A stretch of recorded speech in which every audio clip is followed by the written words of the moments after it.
Pois é, de tédio a gente não morre, porque a estupidez humana sempre encontra um caminho para se manifestar. Dá uma olhada nesse vídeo. Então, isto é o dom das línguas. Eu falo em português e você que é alemão me entende como se eu estivesse falando em alemão. Isso é o dom das línguas. Agora dizer que se eu isso é dom das línguas, não. Isto é falta de proteína na gestação. Isto é delírio. Isso é completo delírio para eu enganar as pessoas. Dom das línguas no Novo Testamento é isto. Eu falo uma língua e todo mundo entende. E isso deriva do Pentecostes, porque a ciência é um dos 7 dons do Espírito Santo. Temor de Deus, né? A ciência é um dos 7 dons do Espírito. Pois é, esse é um vídeo de Leandro Carnal postado na sua própria rede social, falando sobre religião. Parece que ele está fazendo uma série agora televisiva investigando religiões, e aí ele soltou essa bomba aí que deu uma viralizada nas redes. Eu queria comentar isso e mostrar os erros grosseiros que ele cometeu. Vem comigo.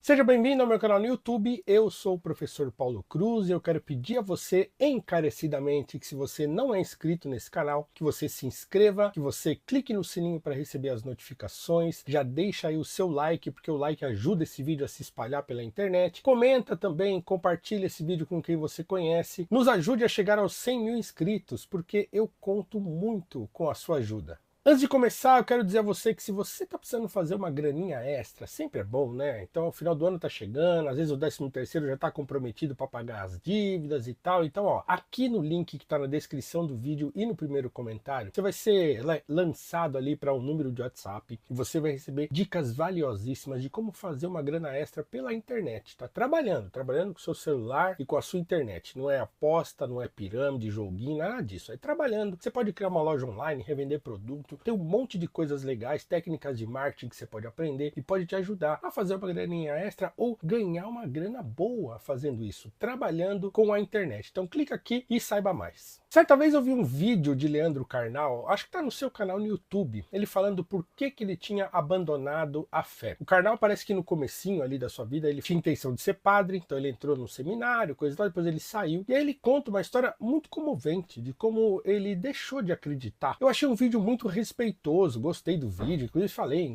na época com amigos. Faz tempo que eu vi esse vídeo, é um vídeo antigo dele já, vocês podem encontrar depois aí pelo YouTube. E ele fala de maneira muito sincera e muito respeitosa do porquê ele tinha abandonado a religião e do porquê ele respeitava a religião mesmo tendo deixado de crer. Eu achei uma coisa muito sincera, muito singela e muito apropriada para alguém, né, que hoje se considera um ateu. Mas esse videozinho que você viu aí, só um trecho, né, um trecho um pouco maior que tem lá na rede social dele, e também parece que é uma série que ele está fazendo aí para televisão, ele comete um erro que é um erro básico, é um erro grosseiro e que pode partir de uma pessoa ou muito mal informada a respeito do que o falar em línguas, por exemplo, dentro do cristianismo pentecostal significa, ou de uma pessoa que está de má fé, porque dizer que falar em línguas do modo como as pessoas falam, né, para além daquele fenômeno que aconteceu em Atos dos Apóstolos da Bíblia, é falta de proteína na gestação, isso é de uma violência. E se eu, por exemplo, disser que o Leandro Carnal, que é casado com outro homem, está errado em fazer isso, eu serei bombardeado na internet. Agora, ele falar isso da minha fé, tá tudo bem. Tudo bem, ele está sendo ali muito questionado nos comentários na sua rede social e tudo mais, mas assim, então quer dizer, você pode questionar o que você quiser, mas as pessoas não podem questioná-los de acordo com aquilo que elas acreditam. Eu acho uma coisa muito esquisita. Mas enfim, o fato é que ele gravou esse vídeo e aí as pessoas estão comentando lá e, curiosamente, o Leandro Carnal fica dando carteirada ali em resposta às pessoas, né? Então a pessoa fala, mas quem é você para falar isso? Ah, você nem é um cristão, você não entende nada. Aí ele fica respondendo, não, eu tenho graduação, mestrado e doutorado em religiões. Eu sei pouco, mas eu tenho graduação, mestrado e doutorado. O fato é o seguinte, vamos ver aqui primeiro qual é a formação de Leandro Carnal. No currículo Lattes do Leandro Carnal, diz que ele tem graduação em História, e aí o trabalho que ele fez em História, o título da sua monografia é O Processo de Institucionalização da Igreja Cristã, tá? Então isso é talvez um trabalho de história, né, de formação da igreja cristã institucional. Beleza. Aí tem doutorado em História Social. E aí qual que é o título da sua tese de doutorado? Formas de representação religiosa no Brasil e no México do século XVI, tá bom? Então essa é a formação de Leandro Carnal, e aí ele responder às pessoas nas redes sociais que ele sabe do que está falando, porque ele tem essa formação aqui em história e em história social das religiões, não diz muito. Porque o fato é que Leandro Carnal ignora uma coisa que é muito básica, que é muito elementar na religião, ou na história das religiões, que é o êxtase religioso. Ele está tratando o êxtase religioso como se fosse mero delírio. E é um erro isso. É um erro, como eu disse, grosseiro, é um erro banal. Qualquer historiador sério das religiões, qualquer especialista sério em religiões, vai dizer que ele está errado. Um deles, por exemplo, é o Mircea Eliade. Muitos conhecem como Mircea Eliade, mas a pronúncia correta, e eu aprendi isso com uma romena, é Mircea Eliade, que é um grande historiador das religiões, um grande estudioso de mitologia, é um autor que eu gosto muito, é um autor excepcional, é o Sagrado e o Profano, é um clássico dele, mas na sua obra que ele estuda o xamanismo, né, o xamã e as técnicas arcaicas do êxtase, ele fala coisas muito interessantes a esse respeito. Inclusive tem um capítulo em que ele fala sobre essa comparação que as pessoas fazem, muitos estudiosos fizeram, entre o êxtase religioso e o delírio, ou a epilepsia, ou mesmo as doenças, né, chamadas na época de doenças mentais e tudo mais. Então ele fala sobre isso no seu livro, e num determinado trecho ele diz o seguinte, olha só, abre aspas: o fato de tais doenças quase sempre aparecerem relacionadas com a vocação dos curandeiros nada tem de surpreendente. Assim como o doente, o homem religioso é projetado para um nível vital que lhe revela os dados fundamentais da existência humana, quais sejam solidão, precariedade, hostilidade do mundo circundante. Mas o mago primitivo, seja ele curandeiro ou xamã, não é apenas um doente, é, antes de mais nada, um doente que conseguiu curar-se, que curou a si mesmo. Muitas vezes, quando a vocação do xamã ou do curandeiro se revela através de uma doença ou de um ataque epilético, começou a cantar e sentiu-se melhor. Fecha aspas para Mircea Eliade em Xamanismo e as Técnicas Arcaicas do Êxtase. Esse é um trecho pequenino de um longo capítulo em que o Eliade está estudando, comparando e criticando aqueles intelectuais estudiosos que falam sobre o êxtase como uma coisa, uma manifestação de uma doença mental. E aí ele fala do êxtase nas regiões árticas, lá em cima, né? Nos polos, naquelas regiões mais frias. Então tem lá um estudioso que fala sobre isso e fala que aquela sensação de frio intenso que causava aquele tipo de epilepsia, que aí as pessoas daquelas religiões lá dos esquimós lá e tal, é que aquilo era um delírio religioso. Nada diferente do que o Carnal acabou de dizer no seu vídeo. Mas veja, o Eliade, que é um grande historiador das religiões, ele desmente isso, ele aprofunda isso, ele vai mostrar que isso é mero preconceito, na verdade. E tem um outro historiador das religiões e teólogo assim que é fabuloso, e dessa vez um protestante, que é o Rudolf Otto, e sua obra clássica, O Sagrado. Isso aqui é um clássico, tá? Se você estuda teologia, não conhece esse livro, tem de conhecer. Se você não estuda teologia, mas gosta, né, não conhece esse livro, tem de conhecer. Esse livro tem que ser conhecido porque é uma joia rara da teologia, tá? E o Rudolf Otto fala aqui em O Sagrado daquilo que ele chama de mysterium tremendo, ou ele chama de luminoso. O que é o luminoso? Luminoso é aquela sensação de terror e de uma presença. Por exemplo, vamos supor aqui, quando você entra num quarto escuro e você fica com medo, você fica com aquela sensação estranha, mesmo que você, sei lá, não acredite em nada e tipo, não tem nada aqui. Mas aquela sensação que você fica, aquilo ali é uma das manifestações daquilo que Rudolf Otto chama de luminoso. Essa presença, essa sensação que nós temos de que estamos na presença de algo que é terrível, algo que é extraordinário, algo que é aterrorizante, mesmo que essa presença não seja física e não seja visível. E aí, num dos capítulos aqui do Sagrado, em que ele fala do tal Mysterium Tremendo, ele diz o seguinte, olha só, abre aspas para Rudolf Otto. Se encararmos o aspecto mais básico e profundo em cada sentimento forte de espiritualidade, no que ele seja mais que fé na salvação, confiança ou amor, aquilo que também, independentemente desses fenômenos concomitantes, pode temporariamente excitar e invadir também a nós com um poder que quase confunde os sentidos, ou se o acompanharmos com empatia e sintonia em outros ao nosso redor, nos fortes surtos de espiritualidade e suas manifestações no estado de de espírito, no caráter solene e na atmosfera de ritos e cultos, naquilo que ronda igrejas, templos, prédios e momentos religiosos, sugere-se necessariamente a sensação do mysterium tremendum, do mistério arrepiante. Essa sensação pode ser uma suave maré a invadir o nosso ânimo, num estado de espírito a pairar em profunda devoção meditativa. Pode passar para um estado da alma a fluir continuamente, em duradouro frêmito, até se desvanecer, deixando a alma novamente no profano. Mas também pode eclodir no fundo da alma em surtos e convulsões. Pode induzir estranhas excitações, inebriamento, delírio, êxtase. Tem suas formas selvagens e demoníacas. Pode decair para o horror e estremecimento como que diante de uma assombração. Tem suas manifestações e estágios preliminares selvagens e bárbaros, assim como também tem sua evolução para o refinado, purificado e transfigurado. Pode vir a ser o estremecimento e emudecimento da criatura, a se humilhar perante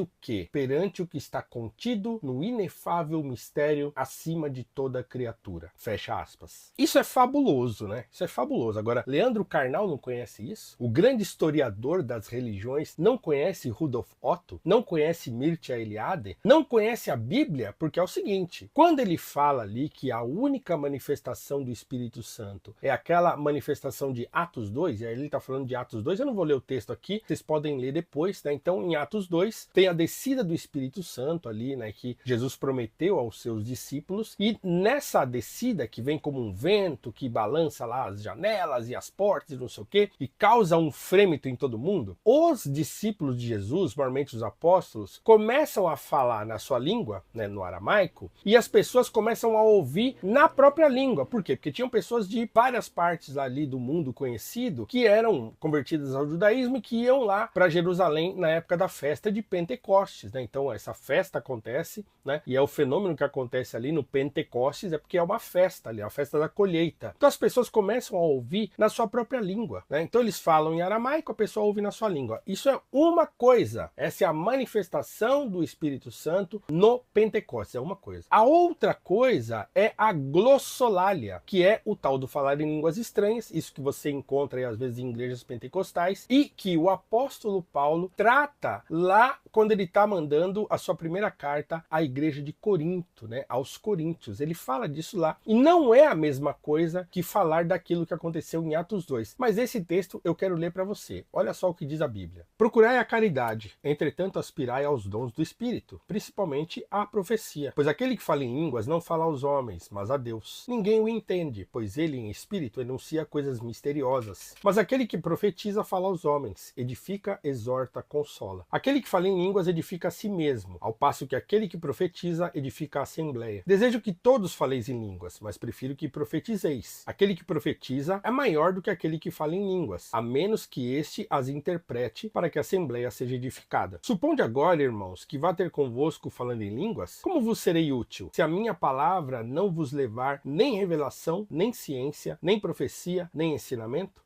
O mesmo se dá com os instrumentos musicais, como a flauta ou a cítara. Se não emitirem sons distintos, como reconhecer o que toca a flauta ou a cítara? E se a trombeta emitir um som confuso, quem se preparará para a guerra? Assim também vós. Se vossa linguagem não se exprime em palavras inteligíveis, como se há de compreender o que dizeis? Estareis falando ao vento. Existem no mundo não sei quantas espécies de linguagem, e nada carece de linguagem. Ora, se não conheço a força da linguagem, serei como um bárbaro para aquele que fala, e aquele que fala será como um bárbaro para mim. Assim também vós, já que aspirais aos dons do Espírito, procurai tê-los em abundância para a edificação da Assembleia. E é por isso que aquele que fala em línguas deve orar para poder interpretá-las. Se oro em línguas, meu espírito está em oração, mas minha inteligência nenhum fruto colhe.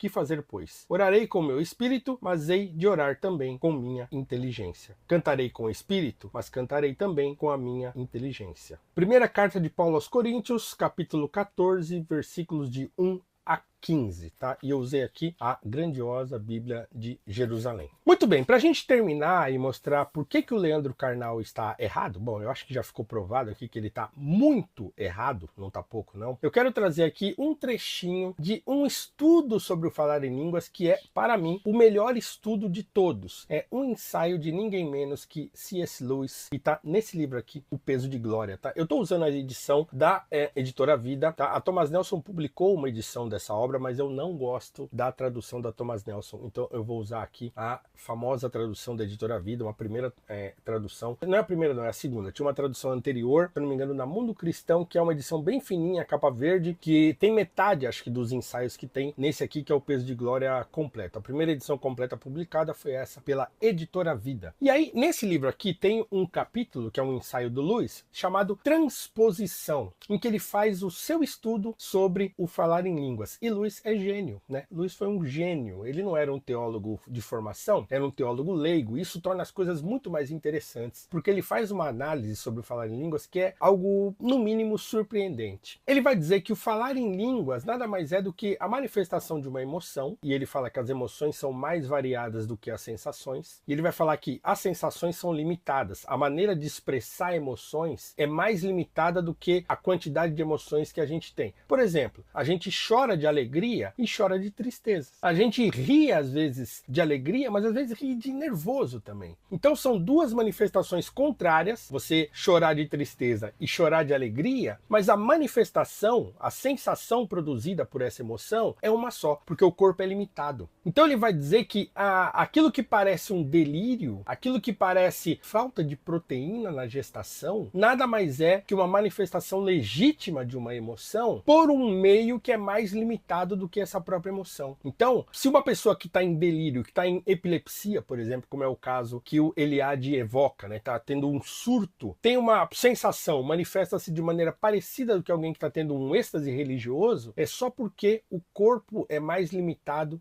do que a mente, do que a alma. Mas vamos ver aqui o que o Lewis fala num trecho importantíssimo desse ensaio, né, em que ele está analisando um trecho de uma obra literária, e isso é também espetacular nele, né? Ele pega um trecho de uma obra literária em que um sujeito está falando que ele está ouvindo a harpa eólica e ele tem uma sensação, e ele chama essa sensação de ânsia, que ele teve uma ânsia. Só que essa ânsia que ele teve naquele momento de um êxtase estético é uma ânsia que ele quer ter de novo, não é uma ânsia igual a ânsia de você, sei lá, tá tentando ler quando você tá andando de ônibus, aquela espécie de torpor ou de sensação de querer, né, botar pra fora e tal. Eu esqueci agora a palavra, mas enfim, vamos lá. Então o Lewis está falando sobre isso, ele pega esse trecho dessa obra e vai analisar o que esse sujeito está dizendo quando ele fala que quando ele tem aquela experiência estética que é muito boa, ele teve uma espécie de ânsia. Olha o que ele diz. Antes, a palavra que eu queria lembrar era náusea, tá? Então, quando você tenta ler dentro do ônibus, você tem náusea. Então, essa náusea que o sujeito sentiu quando ouviu a harpa eólica não é a mesma náusea, ou é a mesma náusea que sente quando você está tentando ler no ônibus, mas é de outra natureza. A fonte dessa náusea é outra. Então, olha só o que diz o C.S. Lewis quando ele está analisando essa variedade de emoções que se manifestam nos sentidos de uma maneira ou de maneiras contraditórias. Aqui acredito que encontramos